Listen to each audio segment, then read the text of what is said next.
Getting started, we'll take a moment of silent reflection.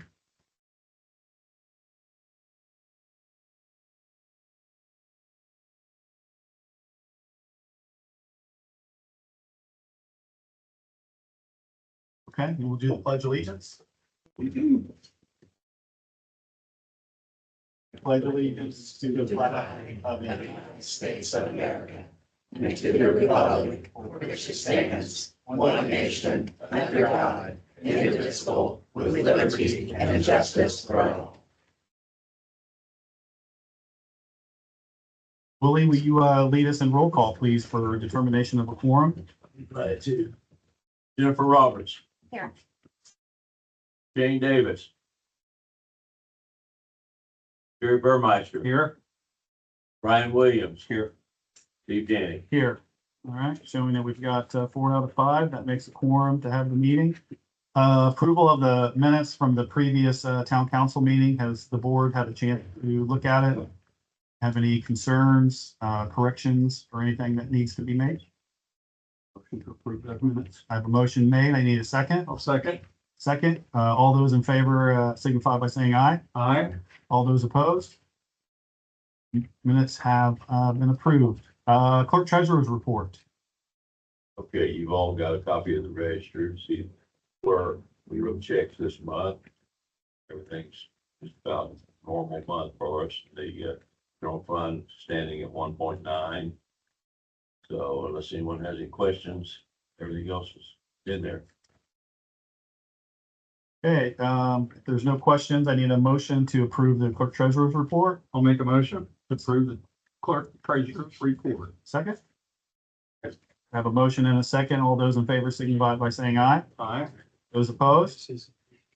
Clerk treasurer report has been passed. Department reports, police department, anybody from the police department?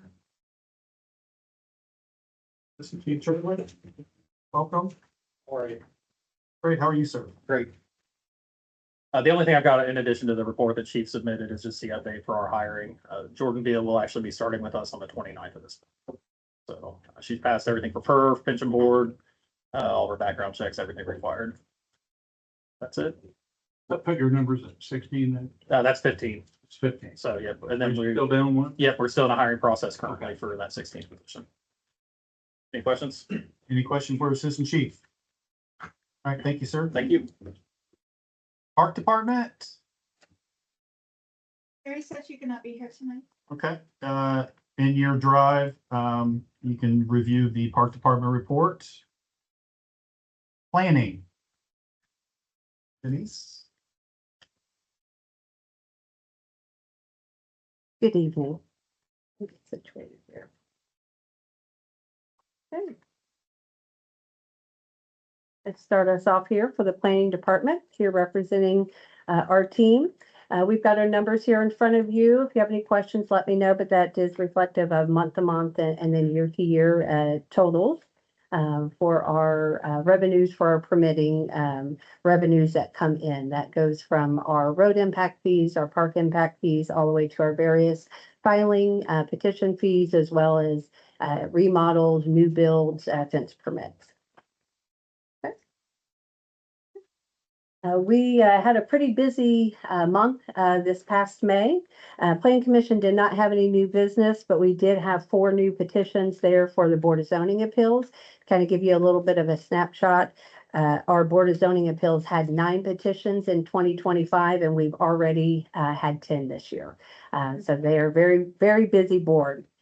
The Historic Preservation Commission, they likewise have been very busy. They've been analyzing their National Register inventory update, also looking into improvements to the residential design guidelines, and also looking into an amendment to the original ordinance that established the body there for the local district, giving an option for residential homeowners that wanted to opt into the same type of standards for their homes. It's optional. It's just a great recommendation to be able to uphold the integrity of their home and giving them some good guidance in how to achieve that. Our Urban Forestry Committee also has been very busy. We've had a couple of fun end of the school year activities with our poster contest and Sim Day at the park. We'll show a picture here in a moment. And then we also have 2 new planning internships, interns for the summer, Sean Cunningham and Catherine Cunningham. They've been a great asset to the planning department, also helping out with other departments here the last few weeks, and they're going to be very instrumental in a lot of the needs in our urban forestry bill. So we're very happy to have them along. And one of our biggest pieces here, our scope of service that we just evaluated and approved here this last month, we're going to be doing an update to our tree management plan. It is advised to do every 10 years, and the last it was updated was in 2016. So we're looking forward to getting that started next month. Next slide. Site plans and developments there for our residential commercial developments. One of the big updates we wanted to share with you last evening, there was a couple of variances that Culver's put forth in front of the plan or the Board of Zoning Appeals.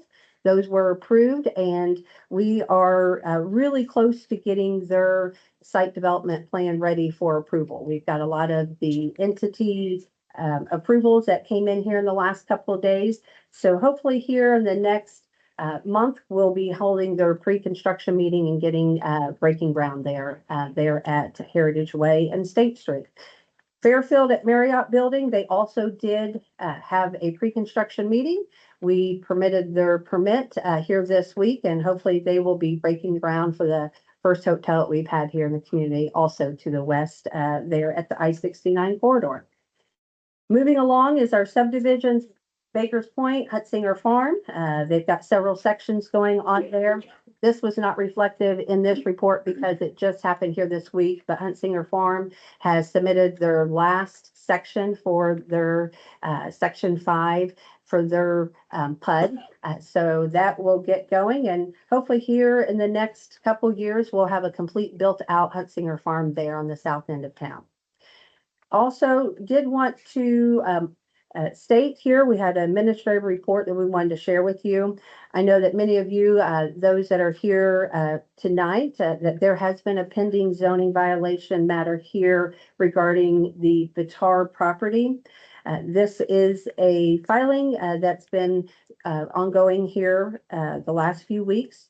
Pete Bitar and Leo Flight Corporation versus the town of Pendleton, which was filed on the 8th of June. Dinsmore, on behalf of the town of Pendleton, has filed the motion to dismiss that was filed this week, and that motion was granted this morning. Court ruling of the town's position of the misuse of the property is final. We do expect that the cease of all unauthorized operations on that site will cease here very shortly. All the letters of remonstrance that was submitted, we had several. They were asked to be submitted to the body here. Those have been turned over not only to each of you for review, but they've been added to the record of the planning department and will always stay on our record. We just, as a planning department, do want to thank everyone for their understanding, their patience as we've dealt with this matter, and just appreciate everyone coming out and supporting each other. As far as our updates on our projects, just have a few here. A road impact zone improvement plan. We did have our last steering committee this last month. That was on the 26th of May. There is new legislation, and that House Bill 1001 has really hit this plan quite significantly. It is limiting our radius end to end 5 miles. Our end to end for our community is 6 miles. So we've had to do some fast adjustments. A&F Engineering is working hard to kind of readjust our project roadway alignments and making sure that then that works well within our community as it develops out. The next project update, we have our tree inventory, our plant growth management. Tanya started here this past week and inventorying the conditions and the growth and needs for our trees in the public right of way. The summer interns will be working with her and actually already started today inputting some updated inventory into the system. And wanted to share, you can go on down to the next slide, our STEM day at the park. Here's some fun pictures that we had on the 15th of May. This is the 5th graders here at Pendleton Elementary, the intermediate, under the lead of Kim Collier and the 5th grade classes there. Had Five Station, had Andrew Holloway from the park board. He was there doing electrofishing. We also had a cleanup, environmental station. And we had the museum that was a part, gave them some tours, and talked about even mathematics and innovative, type, work and, individuals that have been very progressive in our community and have made great advancements, representing our town in those areas of study. And then our urban forestry, we are down here on the bottom right. We had a lot of fun talking about tree inventory, how we put that into our software, and how we benefit from trees, every day. And we also added the next program that we worked with the YMCA Day Camp here this past week. We had, Catherine Cunningham, one of our interns there on the right, and then our community development coordinator, Lexi Duff. We went there for the day, that morning, and we got to talk about what is the role and responsibilities of a planner? What do we look at when those plans do come in front of us on our desk? And so we drew out things, and they were able to spot some things and reasons why it's so important that we take a deep dive into our developments to make sure that we have good, safe, development and smart growth. And we also got to do some role play here, and we did some voting, and, not to put a little stress on Sherry Belt, but again, the splash pad was the ultimate, winner of that. So they all voted that they want to see a splash pad for our community. Arts and culture plan, we had a great, farmers, market. We're looking forward to getting the input on that. There was boards, and there's a picture there, that shows that our representatives from Designing Local came in from Ohio and spent the morning here in our community and had a lot of great, feedback with individuals coming into the booth and putting in where they'd like to see more arts and culture throughout our community. So we'll be having a steering committee here this next month and be able to finalize and kind of summarize those findings. That's kind of some of our highlights here in the past month. Is there any questions for me? Any questions for, from the board, Denise? Denise, thank you. Thank you. All right, town manager. Hi, everybody. Hello. So on the substation, couple of updates. If you could scroll to the pictures, you remember? Yeah. those were at? So that's a $1.3 million transformer that got delivered just a few days ago. They delivered 2 to 3 months ahead. As we've talked, the transformers, the lead time for ordering them and delivery can be 1 year to 3, and these guys came in under 3 years. So if you go to the next picture, that's unloading it. They're gonna put it. They put it inside the fence. And the other thing I wanted to talk about is as you know from the last meeting, there was an unknown gas easement. And we've worked around that and talked to CenterPoint. It looks like they're going to release that easement for us.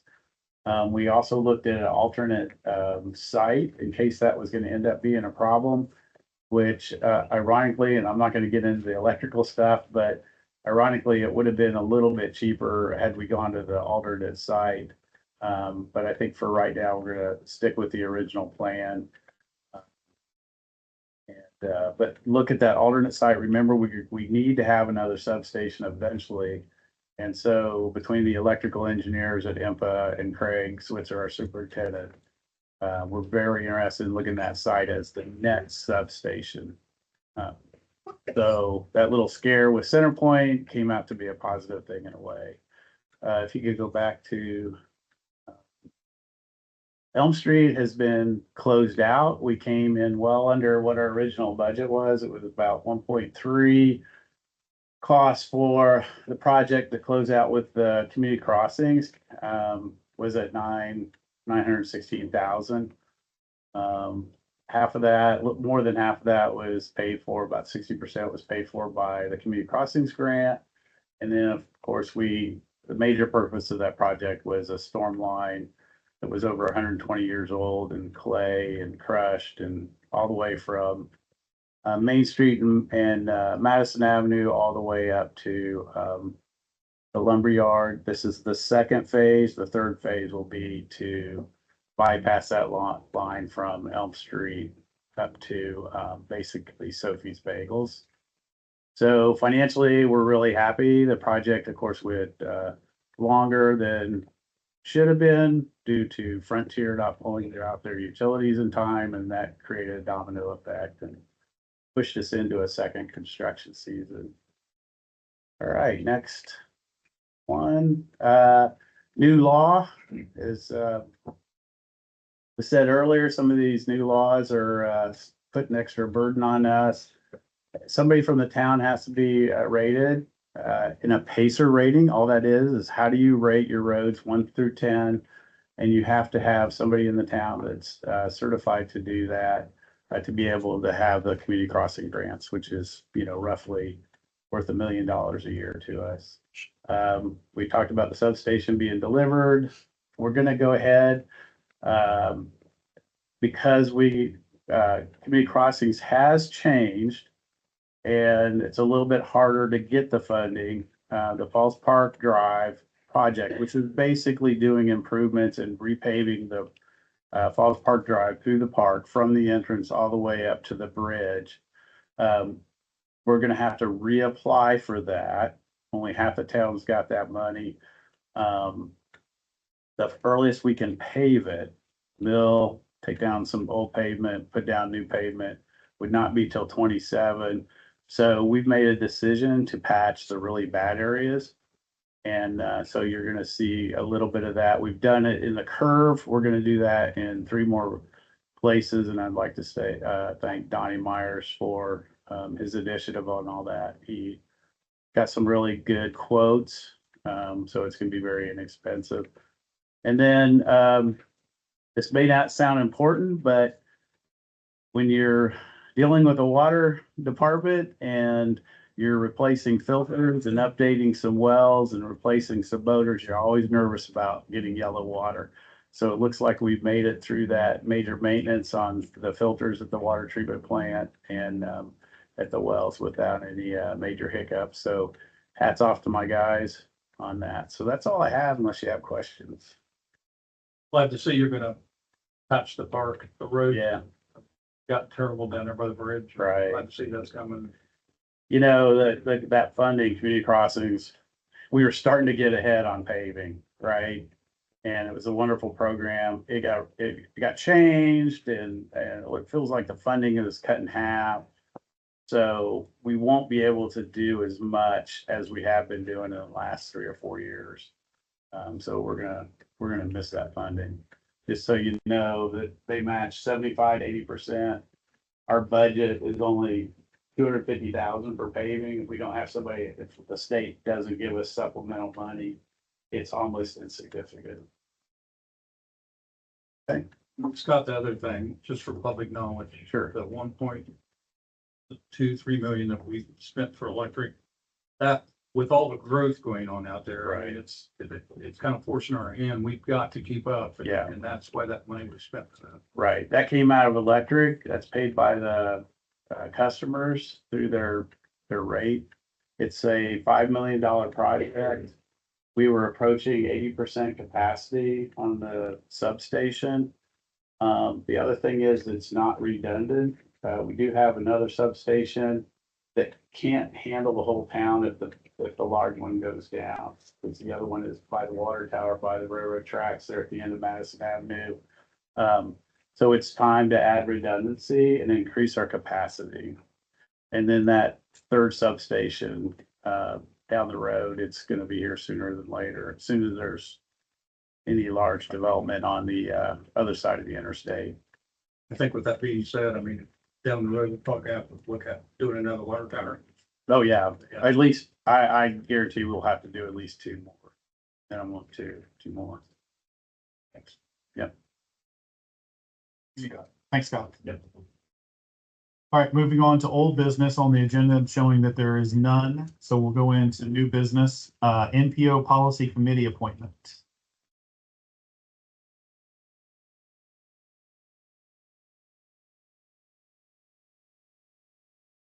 Say that again.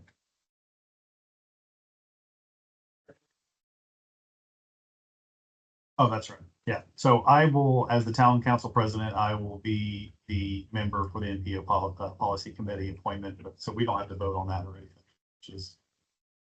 We do have to vote on it. Okay, sorry. So, I need a motion, to approve, me to be, on the committee, as I'm the president of the town council. I'll make that motion. And I need a second. I'll second. All those in favor signify by saying aye. All right. All those opposed? Okay. Now we're moving on to resolution 26-05, establishment of the Heritage Hub Economic Development Area.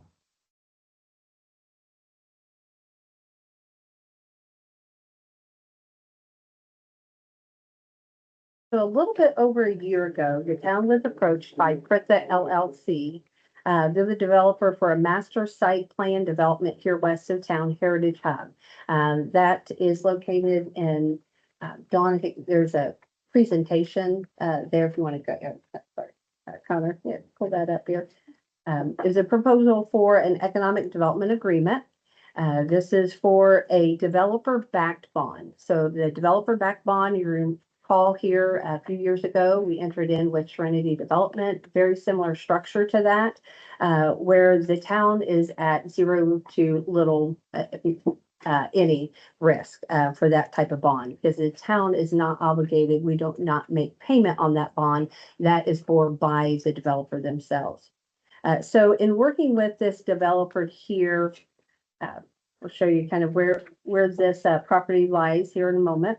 But it's where the town would simply pledge generated tax incremental finance dollars over then a 25-year period to then be able to support that development, but then to also benefit the community in certain amenities and public facility improvements and whatnot, as the redevelopment commission and the leaders of our community deem as appropriate. So there we go. That's all right. September of 24, there was a primary plat that was submitted for this subdivision here. You'll see that it is zoned general business. It's approximately 12 acres. It sits there south of Henderson Way, nestled in there to the west of South Henderson Way, South Heritage Way, and south of Henderson Way there, outlined there in yellow. It is a currently under site development. They're doing their earth movement. They've installed their pond. They've got your utilities underway, and also a private roadway that is currently being developed. So the road in their subdivision is going to be privately owned and maintained over the years. They had a secondary plat that was approved this past fall in October of 2025. And since then, the site development plan was submitted to the planning department, and the first lot development, as we spoke earlier this evening with the Fairfield by Marriott there, that building permit was recently approved. So then over the last year or so, the representatives from the planning department, also we had Scott Reske's town manager, and we had town council president involved with these discussions, as well as we had Reedy Financial. They are Matt Frishy and Brady Rogers have been very instrumental in this process, as well as our Dinsmore team. Rob Shine and Dan O'Neill have been a part, and then Catherine Frenello. She has also been very helpful as this proposal and this economic development has progressed here. We also want to appreciate and show our thanks to the patience and understanding of Rakesh Patel and his team, Scott Frizzell, Doug Dalton, and Julie Bullen. They've been great to work with as this is developed. They have been patient as we have asked them to take time to be able to analyze this proposal. We do not take things lightly. We want to make sure that everything meets quality of life, and it's a smart growth and smart decision for our community when we entertain or engage in these types of agreements. So we do feel that we are at this point here that this proposal is ready to be presented to your board. This actually is one stop of 7. This is the third stop. So we have already went through the redevelopment commission. The redevelopment commission, they have reviewed this proposal in depth from the financial end. They've analyzed as well as they've analyzed the state statute. The state statute requires a criteria to be met. There's a but-for test that is required as well to assure that that statute requirement is met. So they have taken a deep dive here the past few months with us. And then from there, it went to Plan Commission on June the 3rd. So the first meeting with Redevelopment Commission was the declaratory resolution, and that part was in establishing the economic development area and identifying it that it is an area for economic development. The second piece of that is to assure that that but-for test was met. Then going to Plan Commission on the 3rd, Plan Commission then what they review is to assure that this development here, and we'll talk about it here in details in a moment, is that it meets the development plan of the town. So that means it meets our Unified Development Ordinance, how we project that it's going to develop according to our zoning ordinance, and then also our comprehensive plan. That's more of a long-term development plan that we have in place, which was just recently updated here in 26. And so they then make the determination and approve that declaratory resolution that it is in line and complementary of our planning documents that have been set forth by their body as well as town council. Then your body tonight, then also in review, and I know all the documents are in your Teams folder. We've provided that for your review ahead of time, but you too also then have the option to then consider and approve and support the decisions that were made by not only the Redevelopment Commission, but then also the Plan Commission. And then from here, we'll go to July the 6th. The Economic Development Commission has a hand in the review as well. And then we'll come back here July the 9th and we will introduce the bond at that time. And then in August, it goes back to the Redevelopment Commission. They then determine and do a confirmatory resolution confirming and adopting this area as an economic development area. And then it would then come back here at the 13th of August, then to do the final adoption of the bond. So tonight's decision is not final. It takes all these stops and all these approvals to be able to establish this as an economic development agreement and plan. So just to give you a little bit of a background, I'm going to show you here kind of the next slide here of how this area is envisioned to develop. Again, it's a 12 acres lot. You've got 5 lots that will eventually be developed. The front 3 lots to the north is general retail, medical office, restaurant. So it fits in that general business zoning classification that has been established for this parcel. And then the 2 parcels to the south is anticipated here. That is definitely confirmed. Fairfield by Marriott would go into lot 4 here to the southwest, and then Town Place Suites Marriott then eventually in the future, not right away, but maybe 3 years or so out, then a second hotel being there on the site. You can see up there at the top I guess the square footage and the details of that development as far as how large of a development and impact, that in addition that these developments would bring to that area. At first, when the proposal came in from the developer, the first proposal was an 80-20 split of the TIF revenues for the next 25 years for all 5 lots. The team here at the town, we asked them to reconsider, and they came back with their second term sheet, and they came back proposing not only an 80-20 split for the 2 hotel lots, but 100% for the town to receive 100% of the TIF dollars and the tax revenue that's generated on those sites for the 3 lots. So 100% to the town for the top 3 lots, and then 80-20 split for the bottom 2. Asked them to go back to the table, and they came back very responsive. They listened to what we had to say, and they came back and they offered a 70-30 split with the 2 hotels to the south and then 100% of the 3 lots to the north. and then they came back again. And so what was the final at the very end was that there was agreement that there was a 70-30 split, the two hotels to the south, 100% that the town would benefit to the north. They also gave a community walkability and trail integration offer of $367,000 in trail improvements for our community. And also, there was a piece that they committed back even prior to this proposal. It's an architectural and corridor design enhancement. When they went through the Board of Zoning Appeals, they agreed to design this hotel well above and beyond our architectural standards for our community.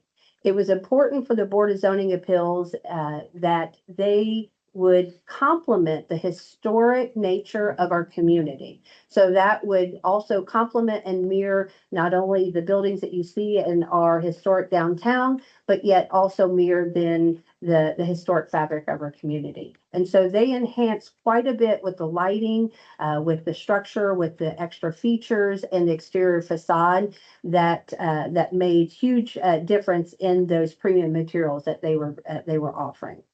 And then also a part of that kind of that but-for test, and we'll show you here kind of on the next slide, I believe. Yes, you'll see here, and that kind of outlines here at the top of what was in the final offer, term sheet, and responses. But you'll see here to the very far west is outlined in blue, and that is an 80-foot high-pressure gas line with center point.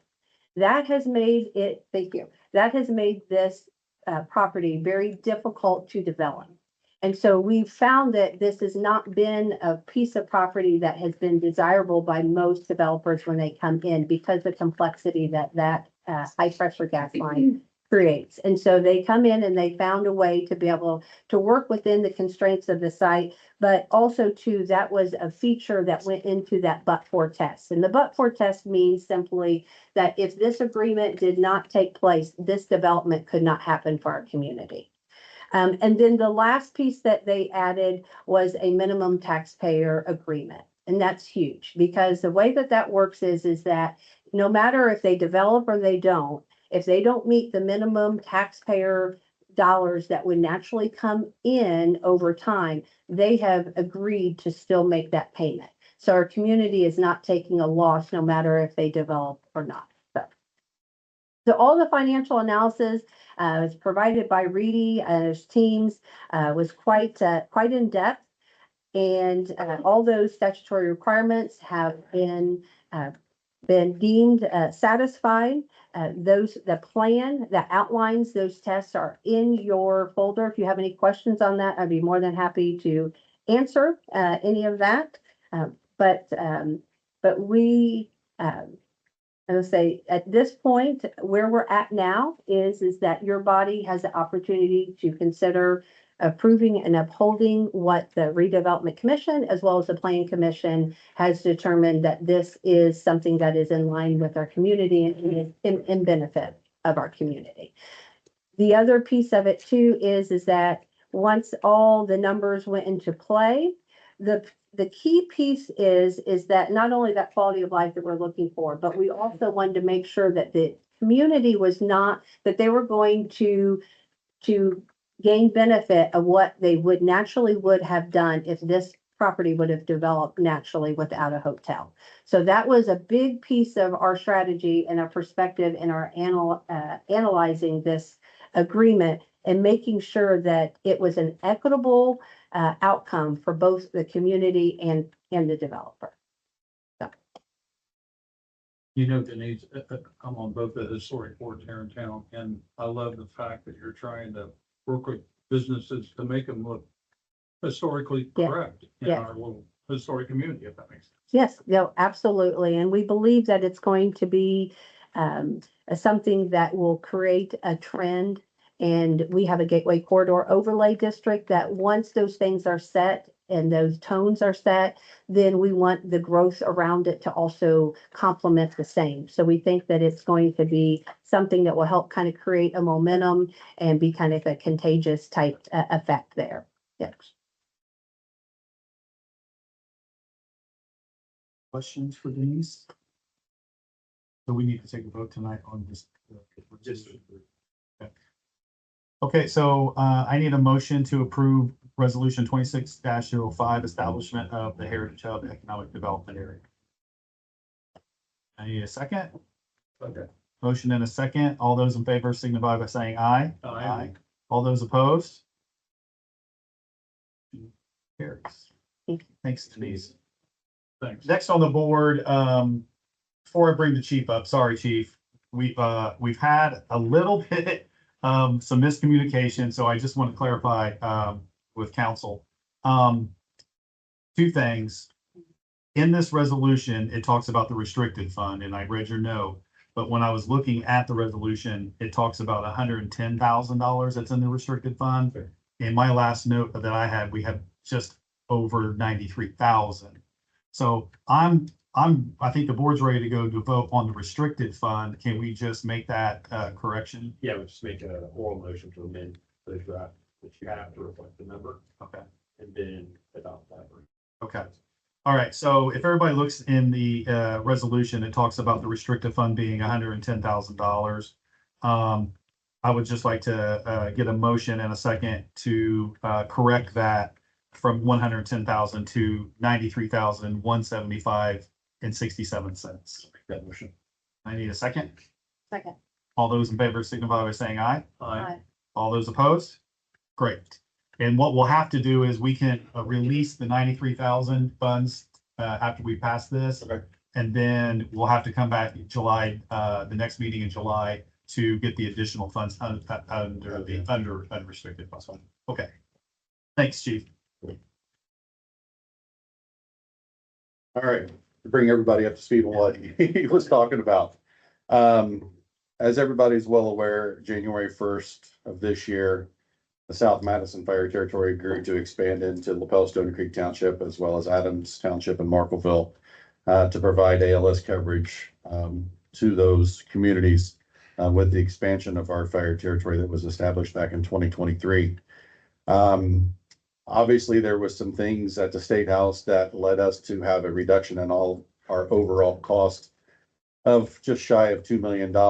And with that, that kind of threw our capital plan into disarray a little bit. So we had the opioid funds that were setting basically dormant that we kind of forgot about for a little bit because we had a capital plan built on what was initially passed in the public meetings back in 2025. So with that being said, the plan was to purchase cardiac monitors to update the ones that we purchased back in 2010 to bring everything up to the latest and greatest technology.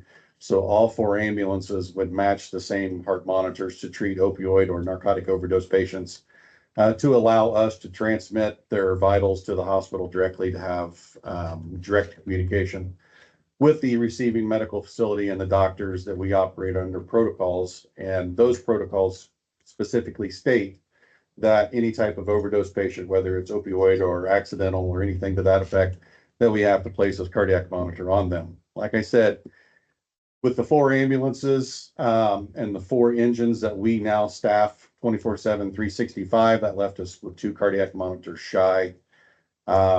And with the reduction of the cost, that's kind of why we're here. We want that to be able to present and request the opioid funding to be able to purchase these cardiac monitors. So all 4 frontline ambulances will be staffed with paramedics that will have the top of the line cardiac monitor. And then all 4 engines that are in those 4 fire stations will have the older models as well. So if the ambulances are on a call, we have paramedics on the engines. And now they can provide the advanced life support care. They just can't transmit the data to the hospital like these new monitors. So with that funding, I think the grand total for all of the requests between the unrestricted and the restricted came to $114,852 and $56.34. If I could read my chicken scratch here. I think it's 94. 94 cents. Yes. And just so the board's aware, in the restricted and unrestricted funds, we have 115,193 and 79 cents. We do have the money to cover both heart monitors. Any questions for Chief Nodine? outstanding for the public. Thanks. Yeah. And just to go a little bit further, the last several months since, December 15th, we hired 15 full-time firefighters. Then the second wave of 7 came on January 1st, and those were civilian paramedics. They just don't have the firefighting certifications. So they staff the ambulances 24/7. And then we brought some more firefighters out, at the beginning of, June. And then the last 7 finish up their recruit academy, which is their EMT portion. The first week in July and the pinning ceremony. So with all 30 full-time firefighters will be July 11th at 6 p.m. at the high school auditorium. And it's an open ceremony, so you're all welcome to attend. And then that takes our total of full-time firefighters to 60 to provide services to the Southern Madison counties. Any other questions? Yep, thank you. Thank you. Thanks, Chief. So I need a motion to approve. We've already corrected the dollar amount, so to approve all the money in the restricted fund to go towards purchasing the heart monitors. And then we'll revisit this with the unrestricted fund in July. I need a motion to approve the restricted fund money, I'll make that motion. and I need a second. Second. All those in favor signify by saying aye. Aye. All those opposed? Resolution. Thank you. Thanks, Chief. Thanks. Okay, next on the agenda is the trash bin approvals. All right, so our last contract was a 4-year contract with a 1-year extension. That was with Best Way. Doug with Best Way's here. I think if you ask town staff and the guys who work at the barn, that they've done a wonderful job. They've been great to work with, very responsive, very few issues. But it was time to do a rebid. And so tonight I need your approval to go ahead and authorize the town council president to execute the contract barring any other due diligence issues we may find along the way. There were 4 bidders. Rumpke was the winning bid. They were at $1,736,211.84. That was for the total of the 4 years going forward. And that contract will start 1 November this year. Just so you know, the second lowest bidder was Priority Waste, and they were at just above 2 million, $4,436. The representative from Rumpke is here. We talked earlier today, and basically their goal is to keep the same schedule and pretty much have a seamless transition. Schedules will probably pretty much stay the same. First thing you'll notice is you'll get new 96-gallon totes.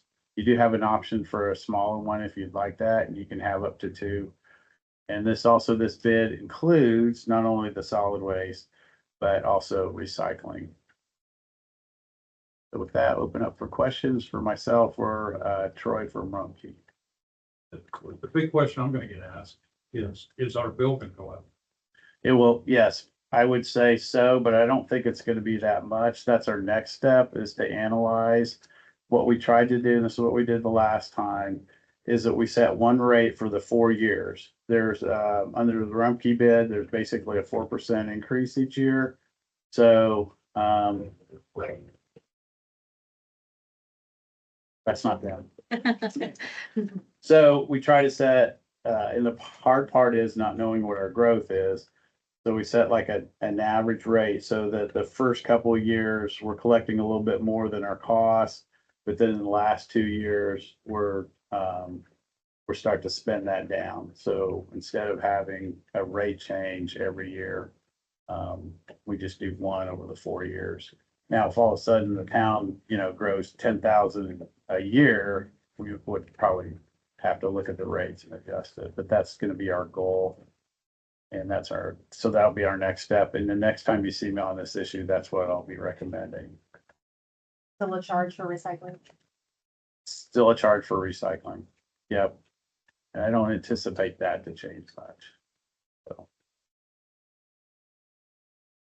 What about, are they gonna provide, the service where you can, for larger items? Yes, there'll be, just like now, it'll be 1 day a week or 1 day a month. You call ahead to let them know what you're gonna set out. They'll have a number that the residents will be able to call. Yard waste, we ask you to go ahead and yard waste if it can fit in your 96-gallon can or the two of, or trash barrel or the two of them, then do that. But we still do limb pickup after storms, right? We don't necessarily do it the next day. But two factors, give people a little bit of time to collect the limbs in their yard. And then also the availability of our guys to do that. So that'll still stay in place. This contract will also allow for the trash pickup during the big events, Fall Festival, Heritage Fair, Christmas in Pendleton, the falls. And so they'll have roll-on dumpsters and provide trash cans for the events and also the porta potties, which is something new.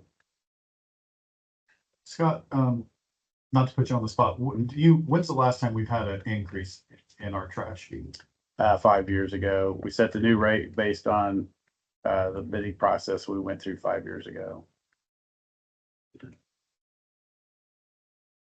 Steve, at that time, I think Scott and I sat down and we looked at the 4 years and tried to figure out the number that would put us at the point where we just break even. We're not trying to make money on it. No, we're not. Just trying to make it the same way this year. Right. The only difference is we don't know those last 2 years, how many people are gonna be moved in.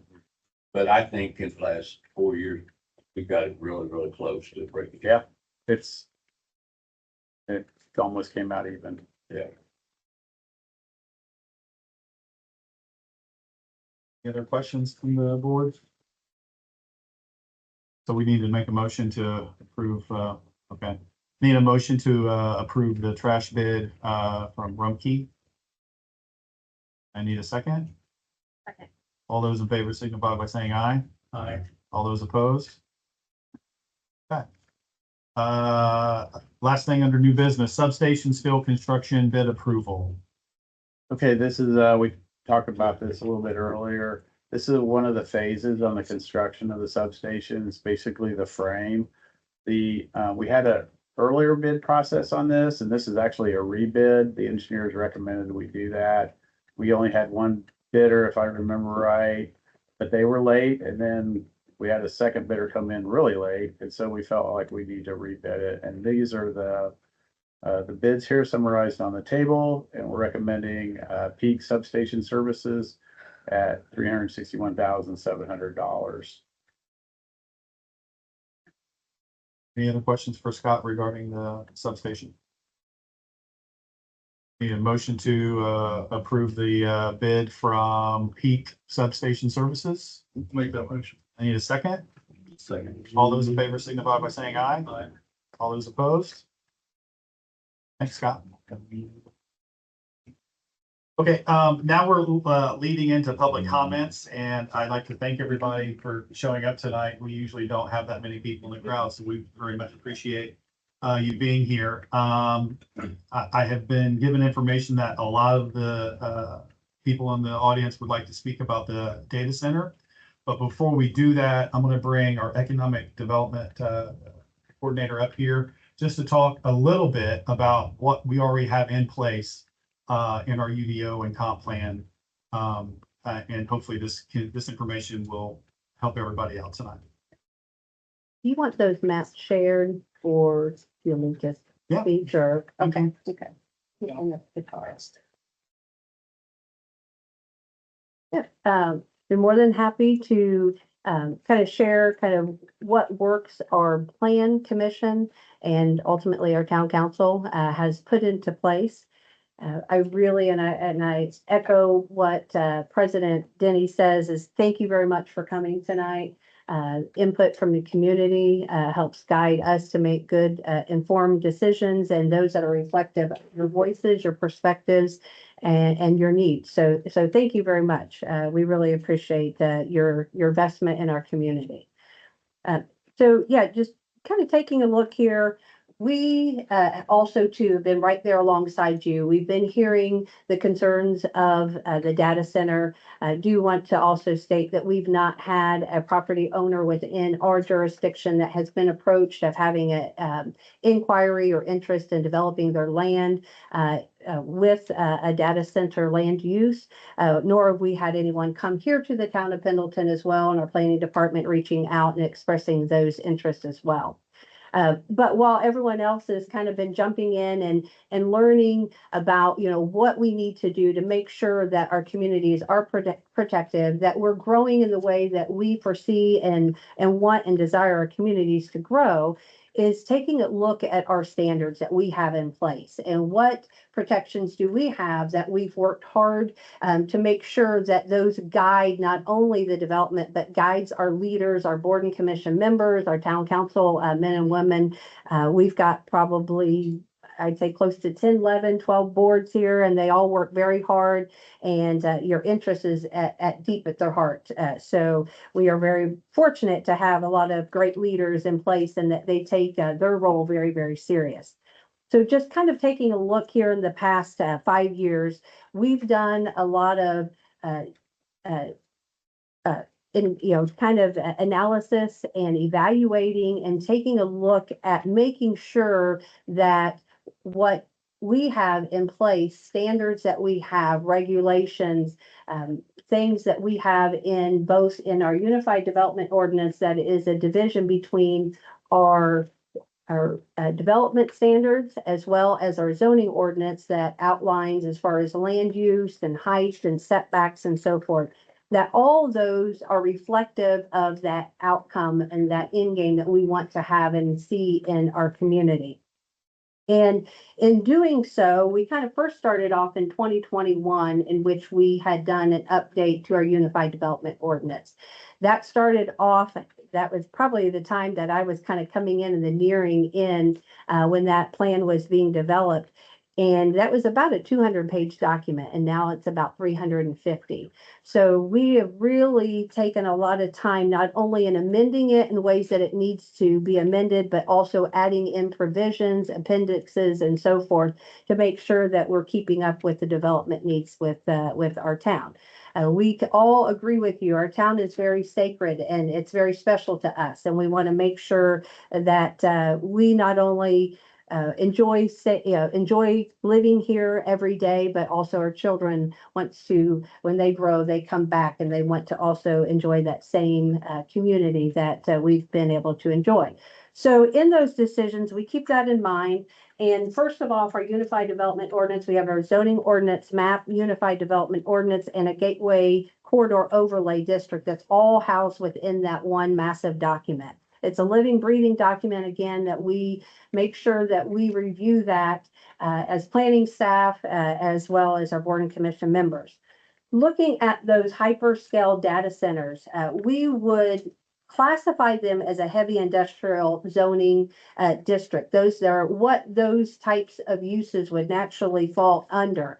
But looking at our documents, data centers across the board, the state of Indiana even, that is very rare mentioned in any of those codes. And so we are all kinds of trying to jump in and see where we need to get those modified, and if we do. But looking at where we're at currently, we, in our definition of our Unified Development Ordinance, that heavy industrial is based upon that definition that it is classified in that category because of those impacts that those types of developments could have within the surrounding area. So that could be impacts on the infrastructure, utilities, noise, the strain on utility capacities, and even stormwater detention. So there's several different things that we look at in making sure that the development that goes into those zoning districts are appropriate for those intended uses and envisioned areas. A part of that is our zoning map. And so our zoning map, you'll see here It's on the next slide there, but this is the town of Pendleton. This is our jurisdiction, all those colored in shades there. But in the zoning map, there are 3 areas within the town. 3 areas within our town that are heavy industrial. Thank you, Connor. Out here to the far west, 700 south, up borders up of State Road 13. There's only one parcel, and that's Weber Concrete. It's already under development. Excuse me. Besides that, that is the only one parcel that's out there that is heavy industrial. Then here in the center of our area, which is just east of the I-69 corridor, south of State Street, there is where you see Tractor Supply, cold storage. There's also Dodd Technology in there. So there's maybe about 5-6 parcels that is right in there that is classified as heavy industrial. And then each of those parcels are all already developed.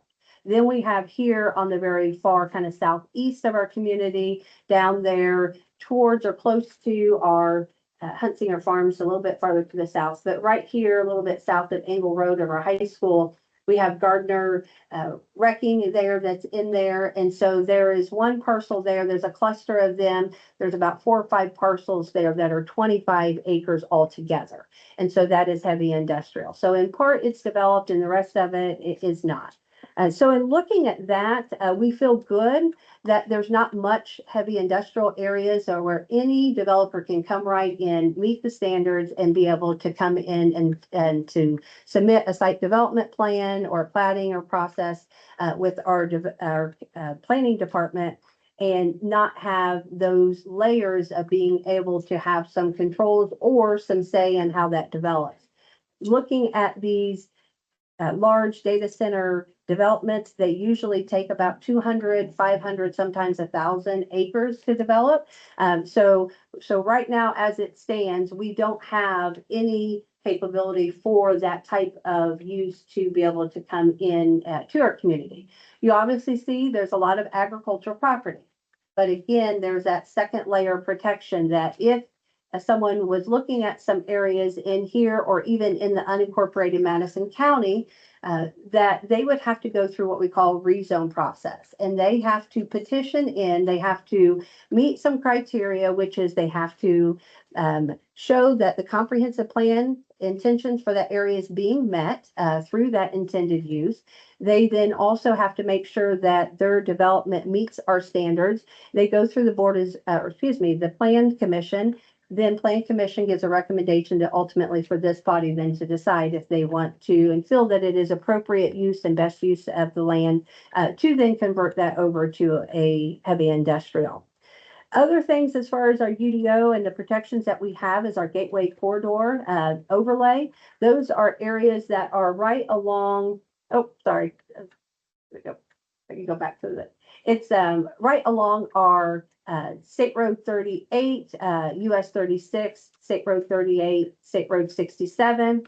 Those areas that are normally seen for these types of development in those higher road classifications, primary, secondary arterial roadways, that in those particular areas where that heavy industrial use would be more appropriate, we have extra enhanced standards. And so those also too have to be met if something were to come in. And those standards are not complementary of that type of development. Also, we have other provisions of landscaping, buffering requirements, noise, mechanical equipment requirements, and lighting standards. So just kind of name a few of some of the protections that we feel we have in place. And then ultimately, if you want to go ahead and go on back up to the slide before, this is our comprehensive plan. This is what we call our future land use map. So it's not classification the same as our zoning, but yet they kind of speak to each other and they work hand in hand. And so this is how we would envision the community and how our steering committee just here ended at the end of 2025. We went through a pretty lengthy process, about a year, to get through that update of our comprehensive plan. And this is how these areas were earmarked as far as how they felt that it would be the best use of the land and how it should develop. You have this particular parcel right over here to the west end, and that is the only area that body and the leaders of our community had deemed to be fitting for industrial. It is a general industrial. It's not light, it's not heavy. It's just industrial. You'll see up here, right here, in the shaded in the purple. The blue is just the outline just to highlight those areas. The reason why is because that area has already been developed in industrial uses. So it was felt that that was appropriate continuation of that. But the thing that was very important to the committee members and the leaders is that they were very specific on how that type of industrial use is, and that is to limit it to low to moderate intensity. So that would be with those types of developments that did not bring in those disturbances to areas around them, did not have the emission of light, did not have the odor, the colors, the sounds, the vibrations, those heavy industrial type uses that you would see and come with those negative impacts, potential negative impacts that the data centers, could bring to the surrounding areas, both residential and commercial. So those primary uses of low to moderate intensities would be manufacturing, warehousing, and then secondary would be more like your general business, your gas stations, your convenience stores and hotels. So those two, and then you could see kind of up at the top there that there are also those criteria that we look at, if you go up to the top slide there, that when a development comes in, the planning department, as well as our plan commission, we have to have these evaluations here, these checkpoints, that we want to make sure that the development is protecting our community character and small town identity. It's directing growth to appropriate locations based on that future land use map that we talked about. We are preserving our agricultural land and open space areas. We encourage compatible land use within those adjacent contiguous spaces, and that we promote quality of life, design, infrastructure planning, and that we ensure that the new development supports our town's long term and long range visions of growth for our community. So those are kind of the things that we have to assess. So that being said, I know that a lot of people want to talk, and I, want to give everyone an opportunity to speak, but that's just kind of the perspective from the planning department and kind of where we're at. We are definitely going to continue to work with our legal team. We obviously know that we have more research to do as a planning department to make sure that there are not other ways that we can modify and amend our UDO to make sure that we are able to maintain the desires of the community here. And we'll continue to work with Dinsmore and the team there to make sure that we are advancing in the right ways. So, Thank you, Denise. yeah, Thank you're you, welcome. Denise. Mhm. So before we start public, I think just from what Denise has said, I think some of you, most of everybody can see that the town has really done the due diligence over the years to have protections in place. Maybe other towns or cities that didn't have that we do have. So we just wanted to have Denise go over everything before we get started. So basically, everybody's welcome to speak. Just to be mindful of everybody's time and consideration, we're going to do 1 hour, and if you come up, just come up, state your name. That's all we need, and you'll get 3 minutes. I think that's fair for everybody that's here tonight. So we'll go ahead and start the clock now and get everything running. Hello, I'm Tandy Holloway Jones. I've been a resident of Markville and Pendleton all my life. And I'm here today. Denise, thank you wherever you went to. Thank you so much for that. To be honest with you, we've been in several towns, and this is the first town that has taken the time to explain to us. So thank you. Kudos to you guys. So I'm here tonight to talk a little bit about what Denise talked about and highlight a serious gap that we believe you have in your UDO. It leaves our town potentially legally vulnerable. Right now, our UDO contains no reference to data centers. Pages 50 and 51 on the use of heavy impact. There's also no definition of a data center, right? So who is to say it's high impact or heavy industrial? You don't have a definition, right? So no specific zoning districts for data centers and no specific use parameters for them. Because our code is silent, we have a potential open door for data center developments. If a data center developer were to approach Pendleton tomorrow, they could argue that their facility is just a warehouse or light industrial use. If under Indiana law, they meet these basic warehouse criteria, we may be legally forced to approve them without any say over how they can impact our community. Data centers are obviously not traditional warehouses, right?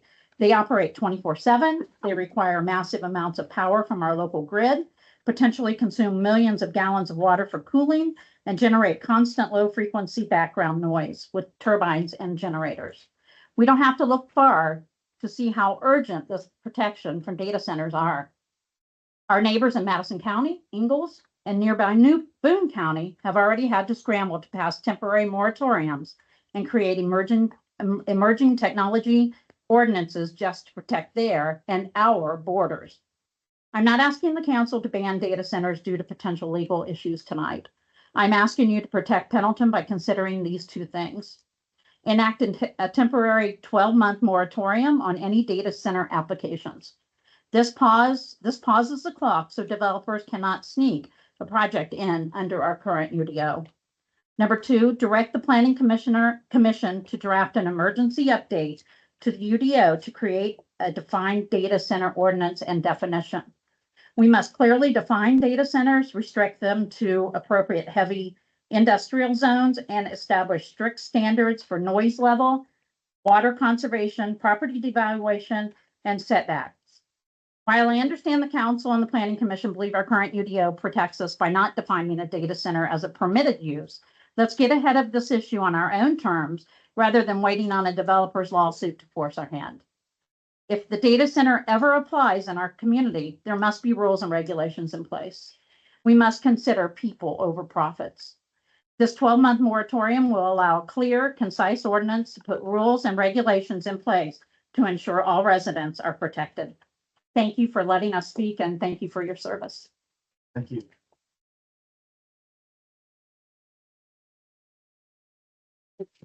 Hello, my name is Paul Buttrey. I appreciated well what was presented earlier, and I'm really happy that what we're looking at is possibly maybe a belt suspenders type of deal. You know, get my age, maybe belt suspenders not a bad idea. So again, my wife Rona and I, we're in South Madison County. We live just outside of Pendleton. We're located near the site of the potential data center. The landowner has participated in financial negotiations with Vantage Data Center Corporation. So it's a little more than a rumor. I would like to discuss a few things today. The request for the 12-month moratorium with the supporting petition, the purpose of the moratorium, and some guidance regarding the scope and magnitude of the project needed to research and develop appropriate data center ordinances and safeguards. As many of you know, we requested a 1-year moratorium from Pendleton as well as from Ingalls and Madison County. A petition was initiated April 23rd, currently has 1,915 signatures, and I believe we've just scratched the surface. That's been a Facebook only. I will submit the petition. I already have you have a copy of the petition and a copy of the signatures to date to the council. We also ask you take this into consideration and approve the moratorium. Pendleton currently lacks a dedicated ordinance, and we've had some conversation regulating data center development. A moratorium is needed. Without clear standards in place, our community is exposed to unnecessary risk and uncertainty. A 1-year moratorium is essential to allow time for thoughtful planning, public input, and creation of enforceable protections that safeguard our health, environment, and quality of life. The task of developing a data-driven ordinance that ensures the safety and well-being of town residents is large and complex. I'm an engineer. I've been in industrial environments for 43 years. I appreciate how much work it takes to really understand the inputs and outputs of a facility like a data center. To try to understand more, our group has visited data center sites in Ohio and Arizona. Generalized data center information is very easy to find. Even though depending on your perspective, it can appear exaggerated for impact or generously filtered to make it go down easier. Facts are needed. Incomplete explanations of closed loop cooling is a prime example. Just as a starting list, studies are needed in the areas of zoning, land use, alignment with comprehensive plan, water use, contamination capacity treatment, power supply grids, impact, local power generation, including turbines, and nuclear, environmental and public health, noise, water, air, light pollution, traffic, roads, public safety, including emergency response and fire protection, property values, taxes and property value guarantees, community benefits and long-term commitments, financial risk, debt and public burden, decommissioning and end-of-life planning. In my opinion, the 12-month moratorium can just begin to supply time to truly understand the actual inputs, outputs, and ramifications of constructing and running a data center facility and its needed supporting infrastructure. We are working with some talented, experienced people that have prepared a very comprehensive outline of topics that must be understood. I also turned that in as well. You have that list. What we're asking is that they approve the moratorium. Tonight. Thank you. Thank you.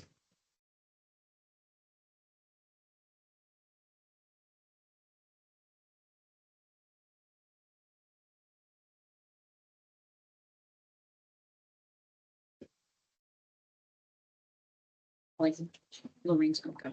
Okay. No, Lorraine. Oh. Hey everyone, Maureen White, White Legal Services. I have offices in northern Madison County, but I service the entire state of Indiana. So I just wanted to, could you put back up the planning thing that she had? So I just want to chat with you for a minute about something that Tandy brought up to you. Can you go up to the next?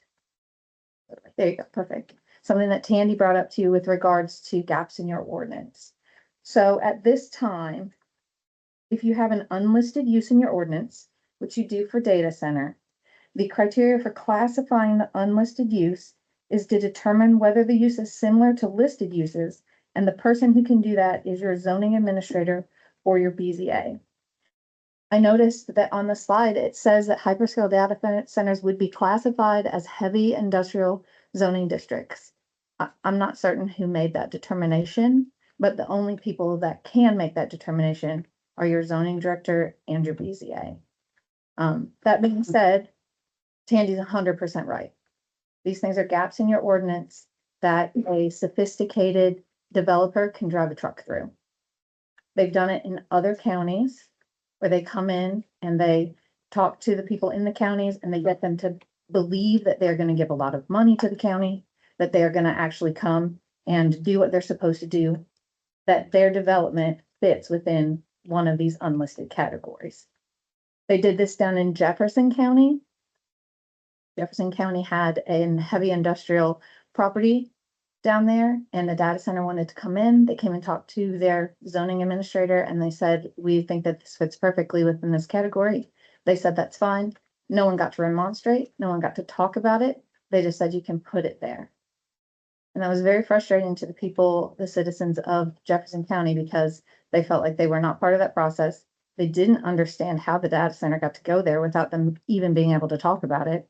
And there was nothing in their ordinance that controlled it because it was an unlisted use.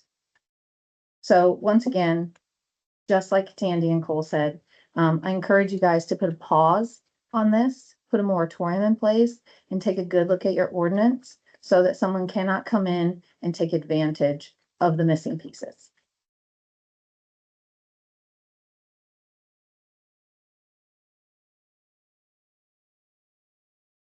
Hi, my name is Kelly Peckham. I've lived in Ingalls for 30 years.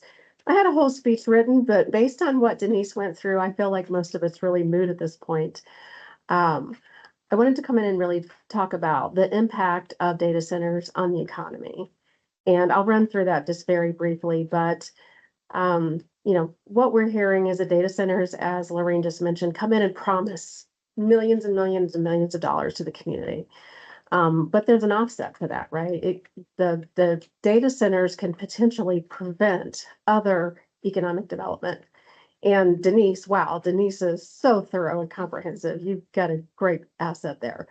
She did a great job of outlining how, with her planning report, the first part of the meeting, and then this additional presentation, how the town really approaches your thoughts about development and how it impacts your future.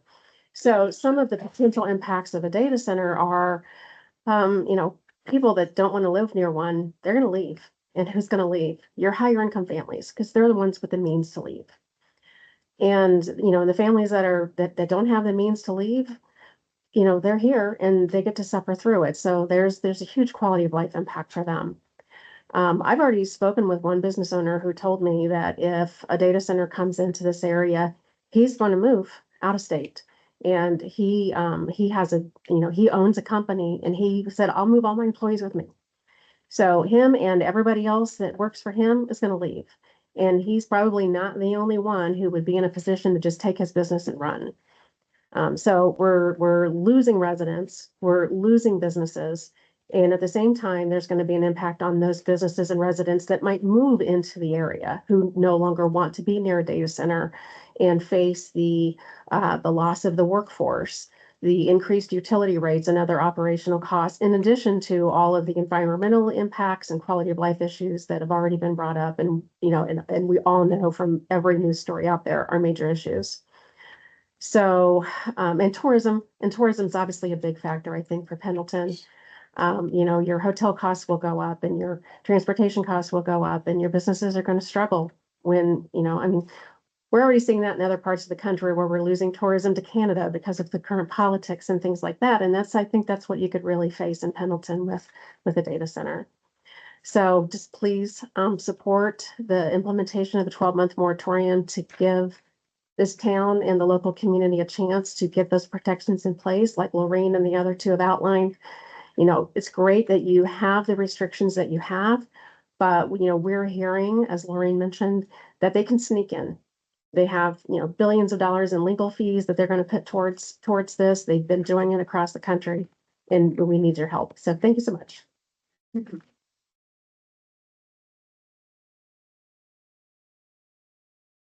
Good evening. Thank you for letting us speak. I appreciate that. I'm Rona Buckley. And just want to tell you, we moved here 5 years ago. We love the town.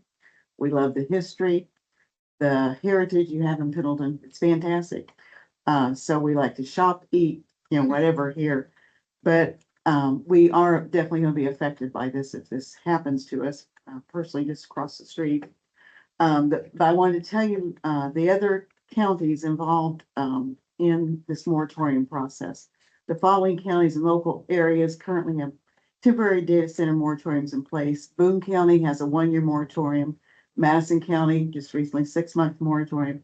Dearborn County, Franklin County, Fulton County, Huntington County, Pulaski County, Putnam County, Rush County, Shelby County. There are outright bans on data centers in Marshall County and Cass County. In municipal action, Indianapolis, the city county council passed a non-binding resolution calling for a pause on new high-impact data center approvals, with stricter zoning regulations currently being developed. Again, we are asking the town council to request that the planning commission hold a public hearing for a 12-month moratorium on data centers in Pendleton. Thank you so much for your service.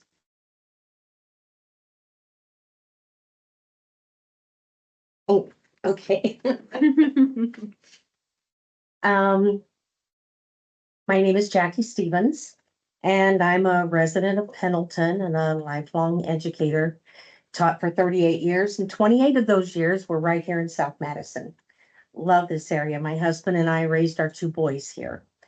I'm here today just to talk about the future of Pendleton. Growth is a part of life, but we have to define the kind of growth that we want to allow. Over the past year, massive industrial data centers have pushed into rural and suburban communities across our country, changing the landscape and the infrastructure of the areas. Today, I am just asking that our town, are we safe from data centers? Or are we for sale to the highest bidder? Are our regulations enough to keep the high impact industrial businesses out of Pendleton? I thank Denise for sharing the information on the UDO and the zoning ordinances. And I just ask, is it enough to keep our town from these developers who see our town just as an empty plot of land with an open power grid and water resources? So please place on your agenda to think about putting a 12-month moratorium on data centers. Our town is just not for sale. Thank you so much for the opportunity to speak.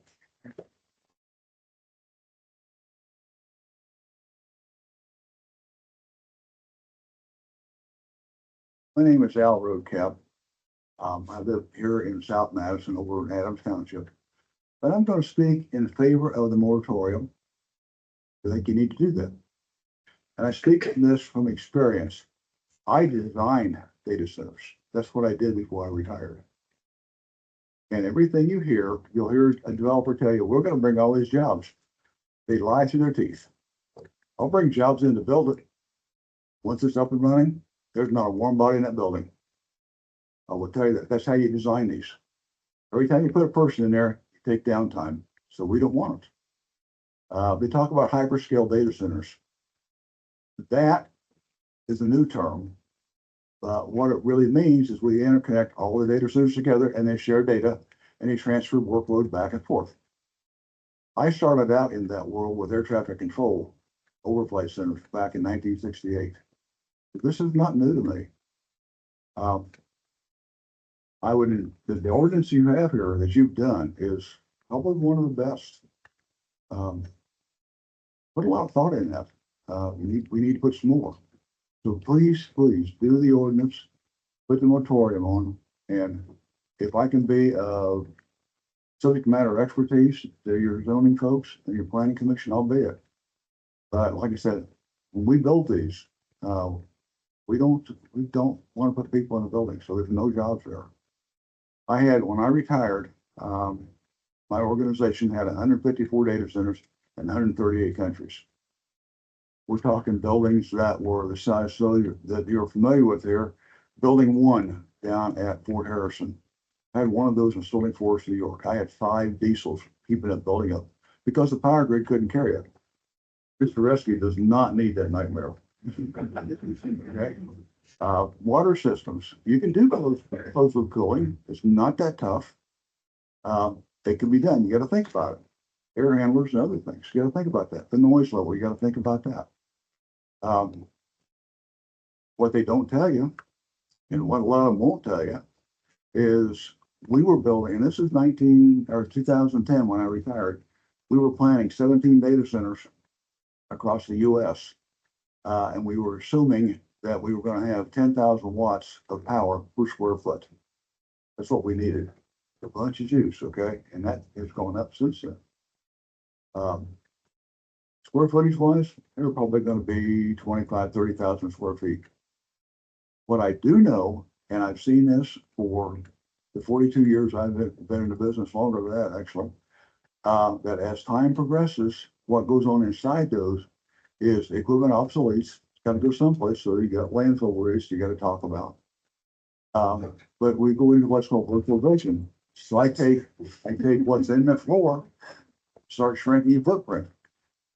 And once I do that, what goes in there? Now, our good folk at the Madison County Economic Development will tell you, we'll turn that into warehouse space. Bad answer. Doesn't work that way. That becomes open floor space, or it becomes a place where you accumulate junk. So just do the moratorium, get the work done. Thank you. It's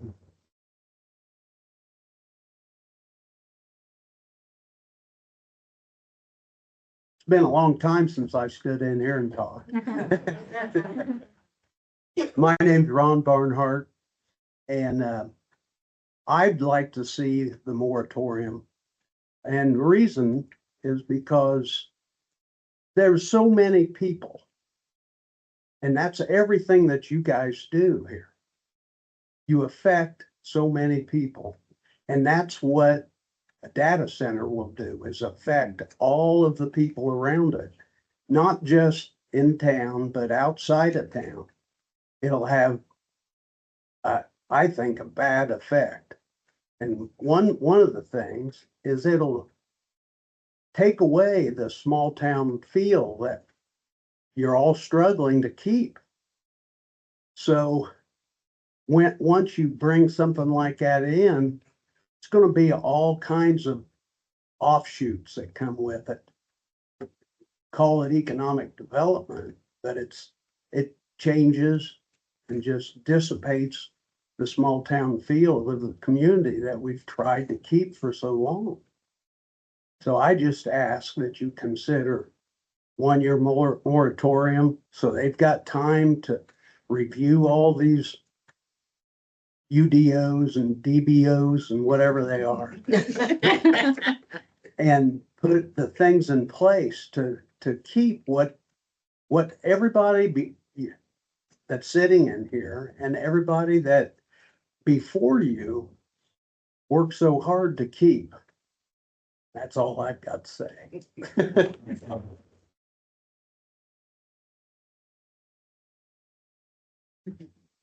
Hello. My name's Anissa Stragey. I live here, in Madison County, just outside of Pendleton. And we moved here and my husband and I love it here. I'm coming at you from a registered nurse kind of point of view, from the health perspective point of view. I'm also a cancer survivor of 15 years. So, just kind of giving you a background, but I did love how Denise explained everything and how you guys want to keep this historic feel, which we love so much, which is awesome.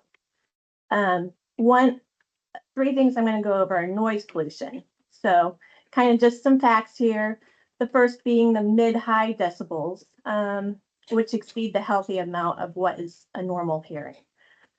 This causes hearing damage. The second is like that low mid frequency, airborne pressure, waves that you can't really feel, but it causes cellular tissue damage. They interfere with daily activities, sleep disturbances, cortisol levels spike up because of stress responses. So therefore that causes cardiac issues. So thank goodness for our paramedics on that issue. This is due for it running 24/7, running off industrial fans, generators, and heavy HVAC fans. Next health concern would be air pollution. Causes severe respiratory issues, people with asthma, flare-ups, COPD, chronic obstructive pulmonary disorders, premature deaths, people in our community of like children, elderly, people that have pre-existing conditions. Final and most important is the water pollution. They make false promises with closed loop systems. This requires chemicals in the water to maintain using biocides, corrosion inhibitors, and PFAs, also known as forever chemicals. It's closed, but then they have to flush it out. That sludge gets into our water source, which is very important for everybody. We're worried about yellow water, and that came out fine, but what do we do with the sludge and things that are put into our waters? Our aquifers that people in this area with farming depend so much on. Those things can cause kidney cancers, thyroid dysfunctions, again, more cardiac issues. So the public health burden of US data centers alone are projected to exceed 20 billion annually by 2030. And all of these big companies will attack science and push back and say it's false, but just consider our health issues, consider your health issues, consider keeping that good feel of Pendleton and keeping it healthy. And for the year moratorium. Thank you.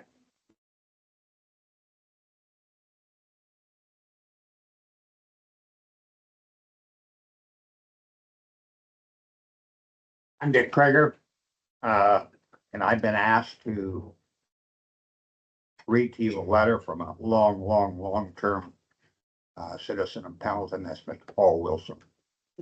Tonight's town council of the town of Pendleton will hear and have heard certain citizens with respect to development data centers within the jurisdiction of town. Opposition has grown by the day to such data centers around the nation, including right here in Madison County. I believe that those concerns are valid from experience already encountered in and around the nation, including the state of Indiana.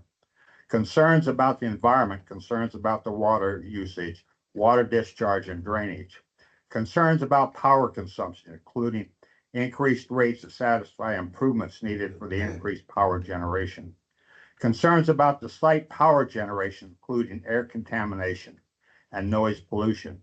Concerns about the vast amount of good tillable acreage being consumed by such data centers development. Concerns about promises made by state, county, local government officials to assist in the financing either by direct, indirect assistance, such as tax credits, tax abatements, or expedited environmental and construction permits. Concerns that mega corporations' financial interests are outweighing the local interests by local governing authorities. Concern that considerations and or negotiations are being conducted by some local officials are not being executed in a transparent public format. Finally, concerns that actual long-term local government generated by such data centers will be few in numbers. Also concerns that the AI generated by such installations will drastically increase unemployment in general. It is therefore my opinion, Paul's opinion, and mine, that zoning laws are made not only for the guidance of the individual property owner, they are also designed for the protection and general welfare of the many property owners and citizens within the jurisdiction. I am requesting that until all concerns have been addressed to the satisfactions of the citizenry, that no allowable land use for data centers be included or allowed in any uniform development code by any unit of government that has zoning authority within Madison County, Indiana. Paul Wilson, resident. Thank you.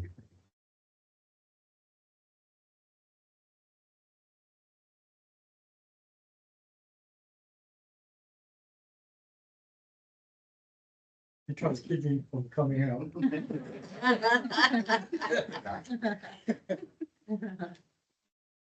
My name is Dr. Lau, and I've been to many committee meetings. And one of the prerequisites for any kind of development is to have no negative effect on the neighbor and the community. And I have talked to several committee member, board member, and there's no definition for neighbor. And I'm here to present my report for the definition of neighbor for the town to consider.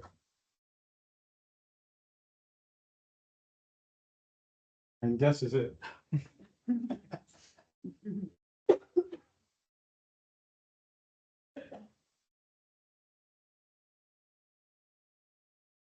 The reason your advice is a white paper for this check.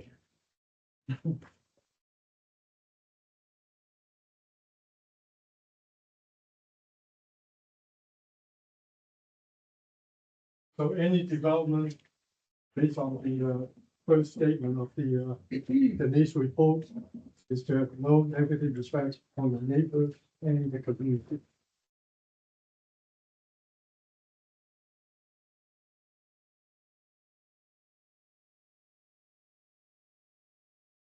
Well, I've been to the committee meeting and you have not.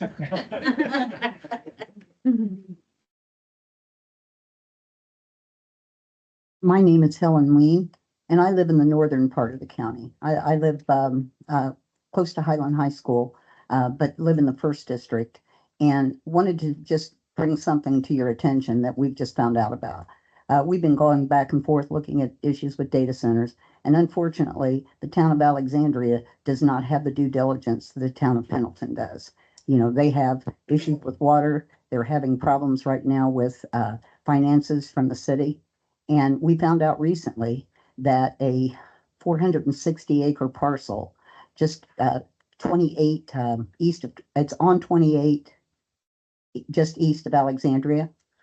468 acres have been designated for industrial use, just south of the Poet Bio facility. And as we're starting to look at that and we're starting to review it, we found out that our 3 state representatives authored and passed a bill through the state of Indiana to annex that into the town of Alexandria. And I don't understand what the entire state of Indiana is voting on zoning for the city of Alexandria.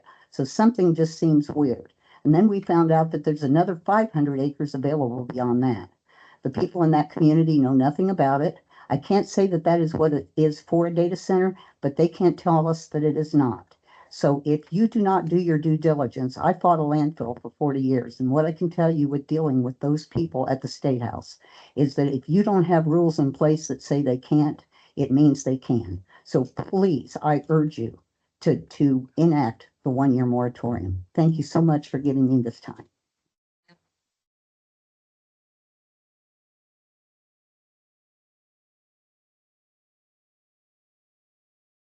Anybody else want to speak tonight? Good evening, council members and neighbors. I'm Ben Reitzman. I'm a Pendleton resident and also a small business owner. I've lived in Madison County my entire life with my family. I've also spent the last 3 decades working directly in technology deployment and critical infrastructure all over the world, watching firsthand how vital critical systems evolve and scale all over the world. Tonight, I'm just here to provide a little bit of input on data centers. To start, I just want to try to demystify what we're discussing. The cloud isn't some magical place in the sky. It's quite literally someone else's computer. Every digital service we rely on, from our school's curriculum, our hospital's data, and our doctor's portal to our insurance and local infrastructure, comes down to our connected cell phone in your own pocket, runs on physical machines called servers. To keep the world online 24/7, these servers require these massive specialized infrastructure. They need the massive internet, high capacity, reliable power, advanced physical and digital security. They generate significant heat, require complex cooling systems. And these setups are incredibly expensive to the point where they're not economically viable to disperse these many machines. Whether you have 2 servers or 2,000, the baseline requirements are the same. That is why we have data centers. They are engineered facilities designed to house thousands of these servers as efficiently as possible. When you look at these facilities, you will find extreme redundancy, fiber and power lines that are built to enter the building from opposite directions so that no failure can knock them offline, industrial cooling systems and secondary backup systems, electrical systems that are designed to handle immediate power drops. These sites are also designed to be impenetrable and staffed by round-the-clock technicians in modern data centers to ensure the security and threats. They cannot afford to be down for even a moment in today's modern economy. We all in this room and everywhere else outside of this room rely on these data facilities every single day. I personally have traveled and seen over 2/3 of these facilities in the United States and globally, now over 2,400 data centers, from the moment the ground is broken to the impacts on the ground and the impacts to the community that have been seen in which they are deployed. Discussing in data centers is inherently polarizing. My ask tonight is simply this. For our community planning, we must do it from a position of transparency, rigorous planning, seeking properly informed decisions and expertise, not social media, and a clear-eyed outlook on the future. We owe it to our community to look at valid information, plan with intention, and ensure that any infrastructure project that we may or may not consider is held to the highest possible standard and assurance of known community impacts. Thank you for your time.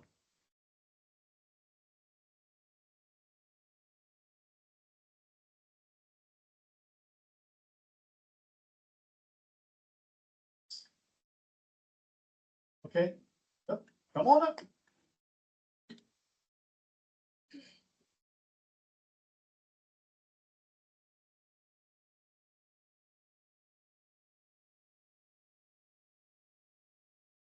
Hello, my name is Lily Wiley.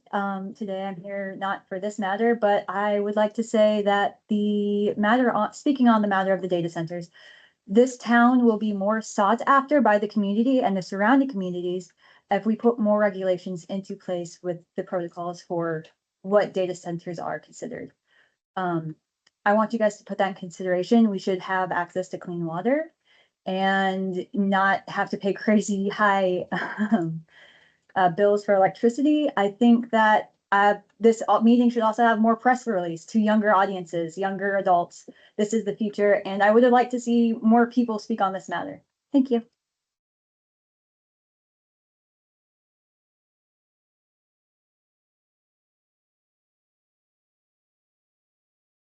Okay,